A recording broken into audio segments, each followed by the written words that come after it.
The hum of the highway was like a lullaby, steady and unchanging. Mariah Rhea Thompson, a black single mom in her late 30s, gripped the steering wheel of her 18-wheeler with practiced ease. The road stretched out before her, ribbons of asphalt under the fading orange of the late afternoon sun. She had driven this route countless times, Memphis to Birmingham, Birmingham to Atlanta, but something about today felt different.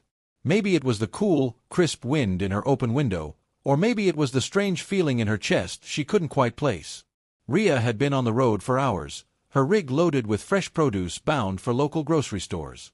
Her playlist, a mix of gospel and old-school R&B, hummed quietly in the background. Her son, Jamal, was at her mother's house for the weekend, giving her the rare chance to enjoy the solitude of driving without interruption. Solitude was both a blessing and a curse. She loved the freedom of the road, the endless horizons, the escape from the weight of life, but loneliness had a way of creeping in, no matter how many miles she covered. As she rounded a bend near a desolate stretch of highway just outside Birmingham, she noticed a figure standing by the roadside. Rhea slowed instinctively. It was rare to see anyone out here, and certainly no one waving frantically for help. A woman, no, a young lady, stood there, her clothing glowing softly in the light of the setting sun. Rhea squinted. The figure was wearing a simple white robe with a blue sash, and her hair, dark and flowing, seemed to shimmer as if kissed by the sun.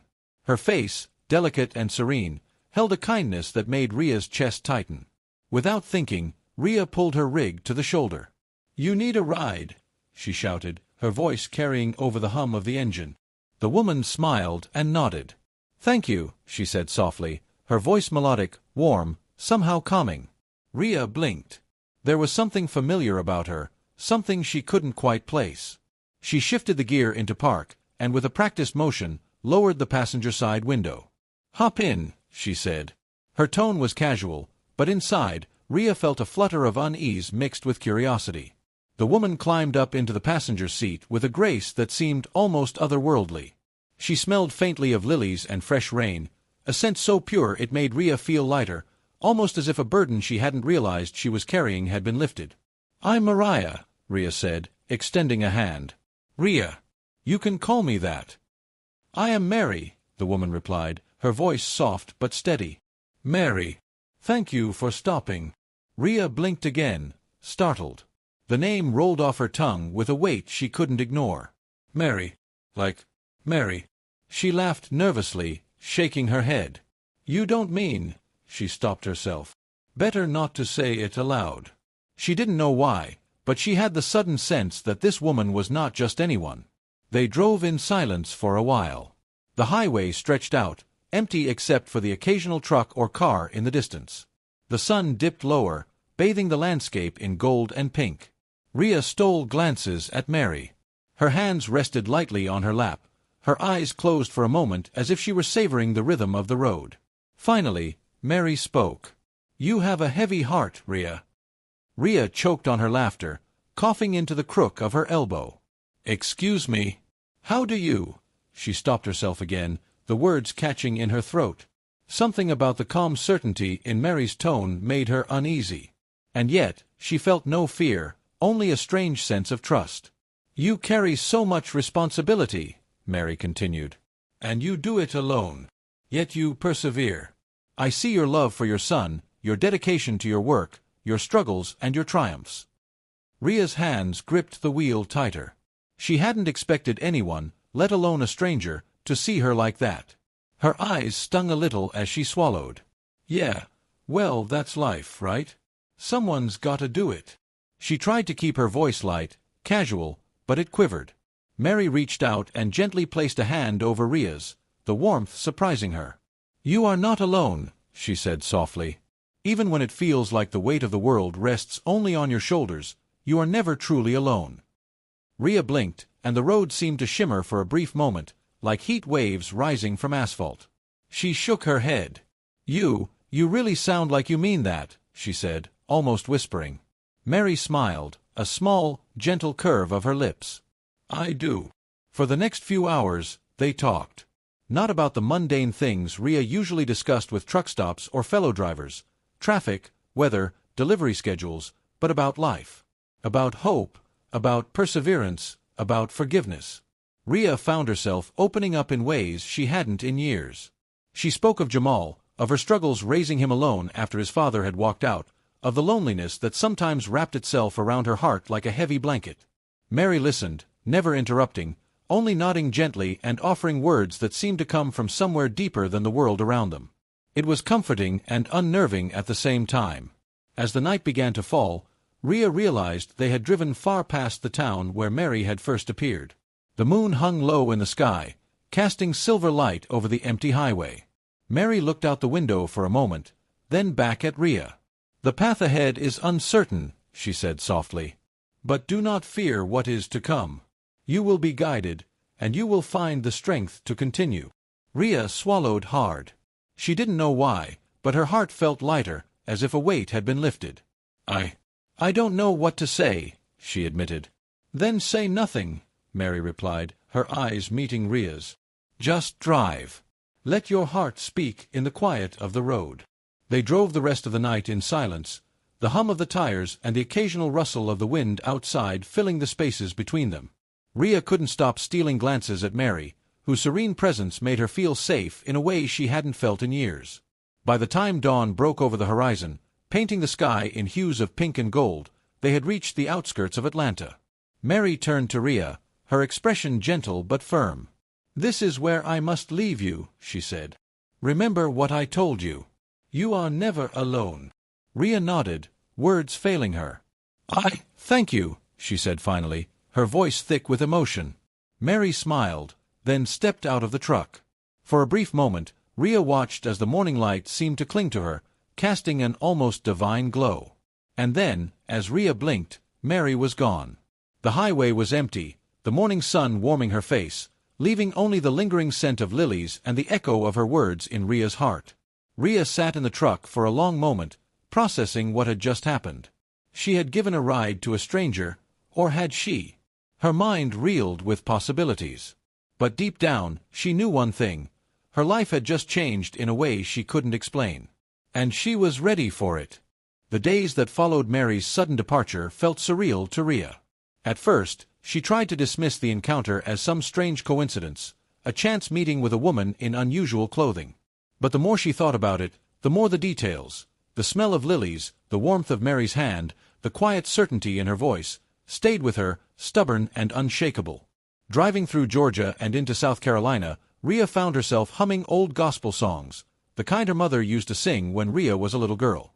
Her mind wandered to Mary's words, especially the one that had stuck with her the most, "You are never truly alone."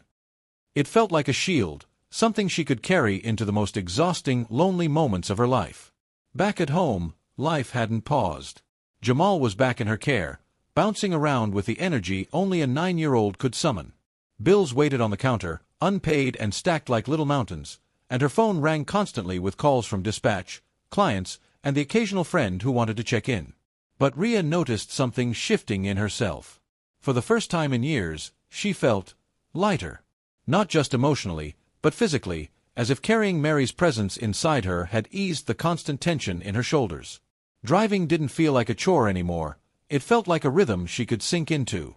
Even the hardest days at the truck stop, dealing with grumpy managers or long lines at way stations, seemed manageable. Then came the first sign that her life was changing in ways she couldn't predict. It was a Thursday morning, and Rhea was hauling a shipment of dairy to a small grocery chain near Augusta. The road was slick from overnight rain, and she had slowed her rig to navigate the curves safely. Out of the corner of her eye, she noticed a small, run-down diner tucked behind a grove of pines. On impulse, she pulled over. Inside, the diner smelled like fresh coffee and warm biscuits. A few truckers sat at the counter, chatting quietly, and the waitress, a cheerful woman with streaks of gray in her hair, welcomed Rhea with a nod. "Coffee?" the waitress asked. "Yes, please." "Black," Rhea replied, setting her bag down. She sat in a booth near the window, watching the rain drip from the trees outside, when a man at the counter caught her attention. He was scribbling furiously in a notebook, muttering to himself, frustration written on every line of his face. Something about him was familiar. Not the man himself, but the way he carried his burdens. Rhea found herself leaning slightly forward, compelled by an impulse she couldn't explain. She glanced down at her hands and remembered Mary's words, Let your heart speak in the quiet of the road. She stood, walked to the counter, and gently placed her hand on the man's shoulder. He jumped slightly, but when he saw her expression, calm, open, unafraid, he relaxed. "Need some help?" she asked softly. The man blinked, taken aback. I don't know. Maybe. I'm trying to figure out something for work, but it's just stuck." Rhea smiled faintly. "Sometimes you just need to look at it differently.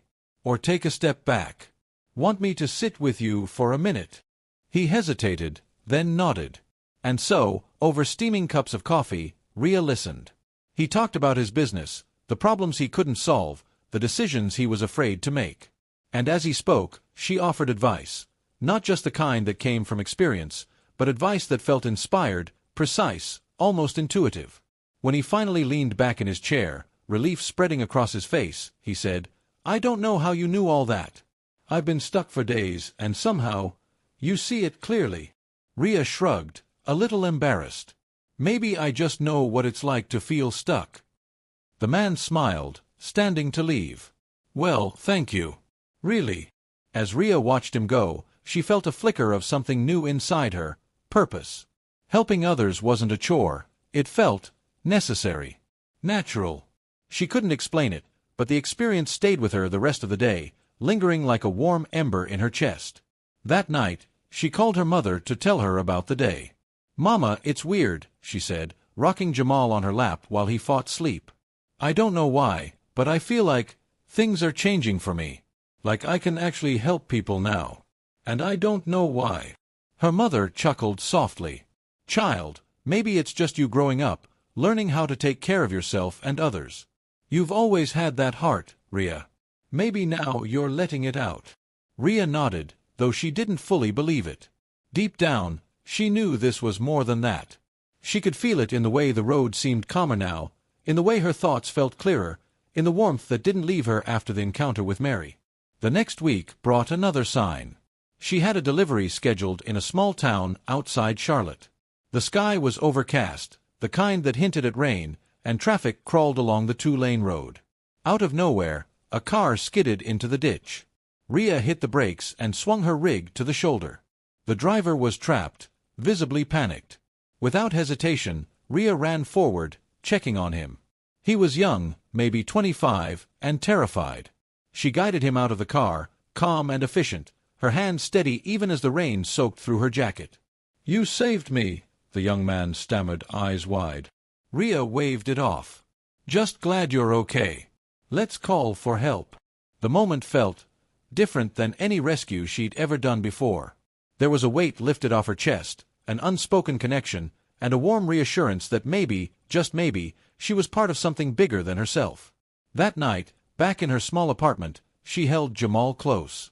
She didn't say anything about Mary, not yet, but she felt the unmistakable certainty that her life was no longer just about surviving. Something larger, something sacred, had entered her path. She dreamed that night of Mary again, walking along a sunlit path lined with lilies. "Keep going, Rhea," she whispered in the dream. "Keep going, and your heart will guide you." Rhea woke with tears on her cheeks, the memory of the dream vivid and warm. She didn't know how she could explain it to anyone, how a simple ride had changed her outlook, her sense of purpose, but she knew one thing. Her life was moving in a direction she hadn't anticipated. And she would follow it, wherever the road led. Over the next few weeks, small miracles began to appear in her life. Deliveries went smoother, clients were unexpectedly generous, and even Jamal seemed brighter, happier.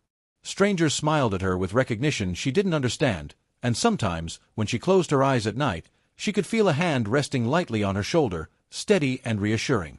It wasn't always easy. Life as a single-mom truck driver didn't magically become simple.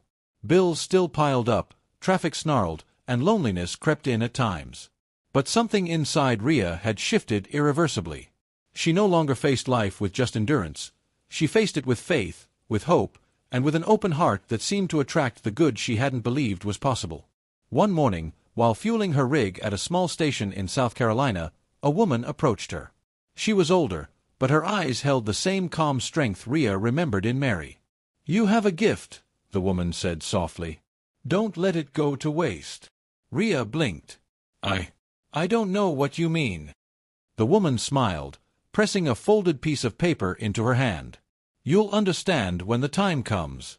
Just keep moving forward. When Rhea unfolded the paper later, she found a single line written in elegant script: Love, serve, and trust the path before you.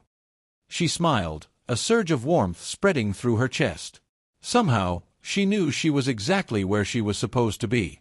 And somewhere in the back of her mind, a voice whispered, soft but unmistakable, that the ride she had given Mary was only the beginning.